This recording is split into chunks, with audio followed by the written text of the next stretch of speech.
Bueno chicos, buenas tardes con todos. Vamos a comenzar la clase de historia del día de hoy. El día de hoy vamos a ver repúblicas criollas. La clase anterior habíamos visto acerca de la independencia. El tema fue la independencia, ¿no es cierto?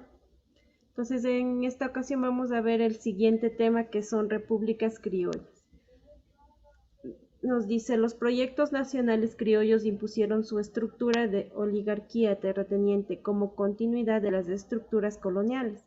En el caso particular de Ecuador, el proyecto nacional criollo se prolongó hasta 1895 y tuvo en el presidente Gabriel García Moreno a su principal defensor.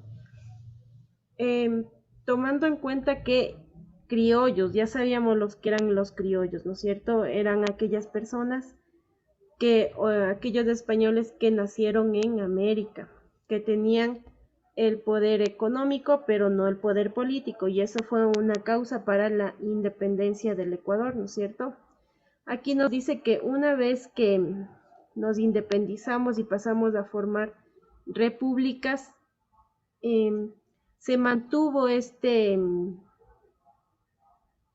la importancia de los criollos. Por eso nos dice aquí repúblicas criollas, es decir, que se siguieron manejando bajo la influencia, podríamos decirlo así, de los criollos en este caso.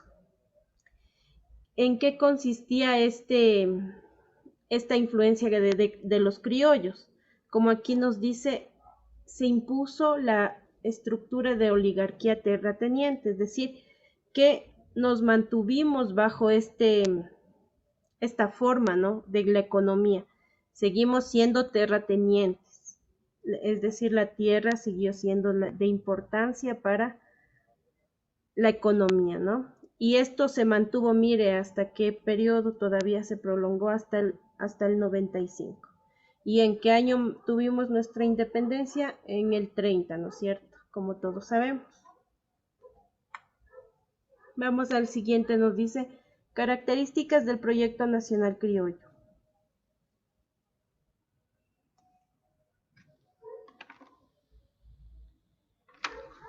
Régimen social de estamentos con privilegios sociales, políticos y económicos exclusivos de los grandes propietarios. Exclusión de la mujer de la vida política. Entonces, estas chicos vayan analizando son las características, ¿no? La tierra estaba distribuida entre latifundios en manos de la clase privilegiada. Entonces, como les digo, ¿no? Durante la colonia nos manejamos de esta forma. Habían latifundios y estaban bajo pocas manos, ¿no es cierto? Pocos manejaban grandes extensiones de terreno que eran trabajadas por todo el pueblo. Entonces, después de la independencia, eso podemos decir que nos independizamos de la corona española, ¿no es cierto?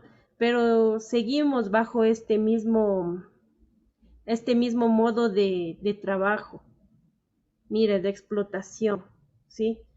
Con los latifundios, que ya lo conocimos anteriormente. La figura del concertaje o peonaje como forma de explotación de la mano de obra indígena, mestiza y negra. Mire, se mantuvo todavía esta forma de explotación. Entonces, como estamos viendo, el cambio de colonia española a república no nos significó o no significó para el pueblo mayor cambio, ¿no es cierto? Simplemente cambiamos de nombre, pero las personas que manejaban aquí la economía mantuvieron este nivel de explotación. Seguimos, dice: el cobro de estancos y diezmos a las castas y en muchas provincias esclavitud. Entonces, mire, como les digo, no hubo mayor cambio, más bien mantenían este nivel de explotación al pueblo.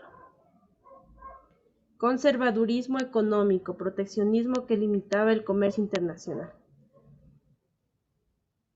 Conflictos armados entre oligarquías con intereses particulares.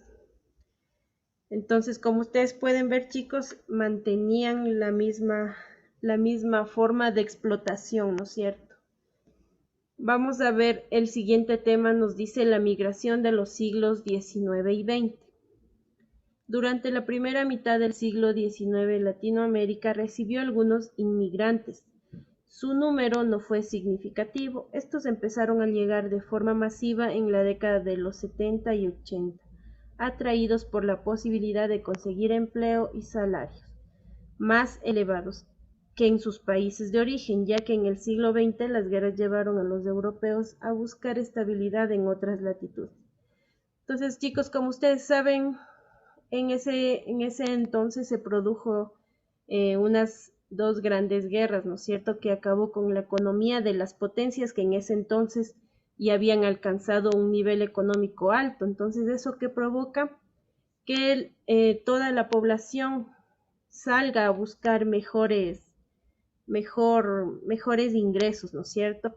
Es lo que sucede siempre cuando algún país entra en crisis, ¿no es cierto? Pongamos un ejemplo, eh, el más conocido que tenemos actualmente, el caso de Venezuela, ¿no es cierto? Que después de tener un gran nivel económico debido a la magnitud que ellos abarcan acerca del petróleo, por malos manejos, por la corrupción que existe ahorita en la política en ese país. Este país está prácticamente en quiebra, ¿no es cierto? Sus ciudadanos, la mayoría tuvo que salir a buscar en otros países mejores ingresos, ¿no es cierto? De la misma forma, mire, en esta ocasión nos habla de las guerras provocaron esto, ¿no? Condiciones que favorecieron la migración. La estabilidad política y jurídica que ofrecía la mayoría de países latinoamericanos durante la primera mitad del siglo XX ofrecía un panorama atractivo para los europeos, que emigraban en busca de tranquilidad y mejores condiciones de vida. Mire, siempre hay una época, ¿no es cierto? Por ejemplo, en esta época, los europeos vieron que en América Latina había una seguridad, una estabilidad económica y política, y venían acá en busca de mejores tiempos. En la actualidad o a partir del siglo XXI que estamos, ¿no es cierto? Cuando en nuestro país pasamos la crisis más grande que podíamos haber pasado, que fue este cambio de moneda, ¿no es cierto? Cuando perdimos nuestra moneda propia y adquirimos una extranjera. El quiebro de algunos bancos, todo lo que se llamó el feriado bancario, ¿no es cierto?, provocó que nuestros ciudadanos o la mayor parte de la población ecuatoriana saliera a buscar de la misma forma mejores ingresos en otros países, y el destino principal fueron algunos países de Europa y Estados Unidos también, ¿no es cierto? Entonces, mire, siempre una crisis en un país hace que la gente quiera salir a buscar un mejor ingreso, ¿no? Sigamos, durante la posguerra las empresas europeas fueron fundamentales para el desarrollo de América Latina, gracias a su inversión en la producción local. En el contexto de la sustitución de importaciones, este auge industrial requirió la incorporación de mano de obra, que fue suplida en gran parte por la inmigración. Entonces, todo esto es lo que deja como consecuencia, ¿no? Vamos a la siguiente, nos dice. Por otra parte, algunos estados latinoamericanos como Argentina y Venezuela fomentaban la inmigración europea ante el incremento de la demanda de mano de obra para desarrollar sus economías. Argentina fue la principal receptora de inmigración europea por sus elevados salarios, los bajos costos del transporte marítimo y la diferencia estacional respecto a Europa. Bueno, chicos, entonces esto es algunas características de la inmigración, ¿no? Principalmente a donde les llamaba más la atención. En este caso nos dice que fue Argentina, debido a que Argentina presentaba unas características que eran amigables hacia los inmigrantes, ¿no es cierto? La principal también es el tipo de clima que tenía este país, ya que, como sabemos todos, en Argentina también existen las 4 estaciones porque está bastante al sur, ¿no es cierto? Entonces eso les beneficiaba a ellos porque no cambiaban mucho también de clima. Además que les parecía muy buenos los salarios y todos los beneficios que encontraron en este país. Vamos a seguir. El impacto de la inmigración. El auge demográfico en el siglo XIX, la población latinoamericana se duplicó entre 1850 y 1900, de 30 millones y medio a casi 62 millones, mientras que entre 1900 y 1930 el crecimiento fue superior al 68%, se superaron los 104 millones. La apertura comercial y notable crecimiento económico. Desarrollo de los movimientos obreros latinoamericanos por influencia ideológica europea. Transformación del estilo de vida latinoamericano. Influencia europea en los gustos musicales y gastronómicos. Ya chicos, entonces estas son las consecuencias, ¿no es cierto? Ya que siempre que existe movilidad de un gran grupo de personas, ¿no es cierto?, a otro país, siempre van a llevar consigo sus propias características, sus propias tradiciones, ya porque eso lo llevamos nosotros, ¿no es cierto? No tenemos que guardarlo en la maleta, eso ya lo tenemos en nuestra esencia, es lo que somos, lo que es nuestra identidad. Entonces, la principal causa o consecuencia que provocó la inmigración fue el incremento de población, ¿no es cierto? La siguiente también nos dice apertura comercial. Entonces, debido a que hay más personas en otro país, estas personas también van a consumir, ¿no es cierto? Entonces, también ayuda en el factor económico en los negocios. El siguiente nos dice que también se desarrollaron diferentes movimientos obreros. Debido a que en Europa estuvieron ya más avanzados, ¿no es cierto?, ideológicamente, políticamente, económicamente, todo. Entonces, al venir también grandes grupos de personas a nuestra Latinoamérica, traen consigo igual sus ideas, como les digo, que son parte de su identidad, ¿no es cierto? Y comparten al lugar donde van. De esta forma se originan algunos movimientos obreros en Latinoamérica. Y además que también, como les digo, traen sus gustos en cuanto a música y todo esto,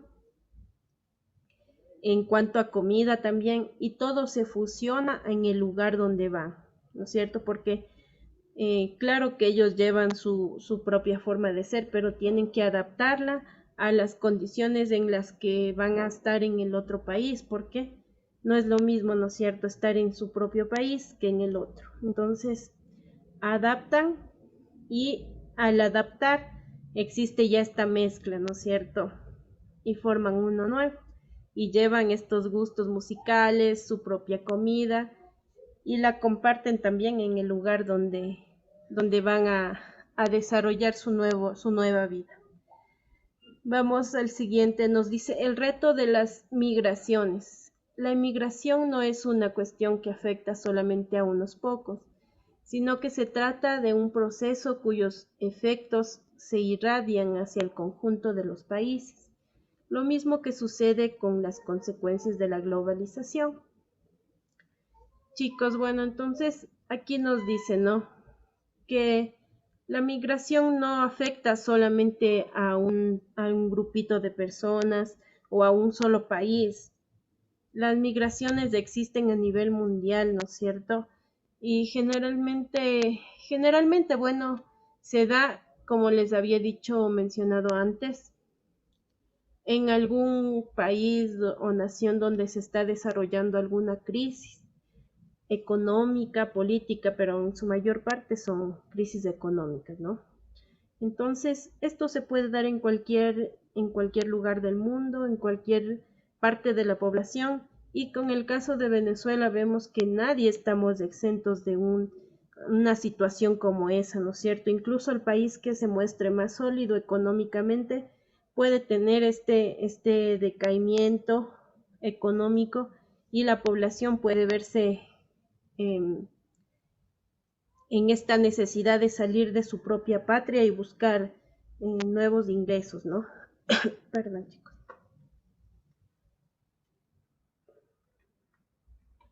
Bueno, esto sería todo, chicos.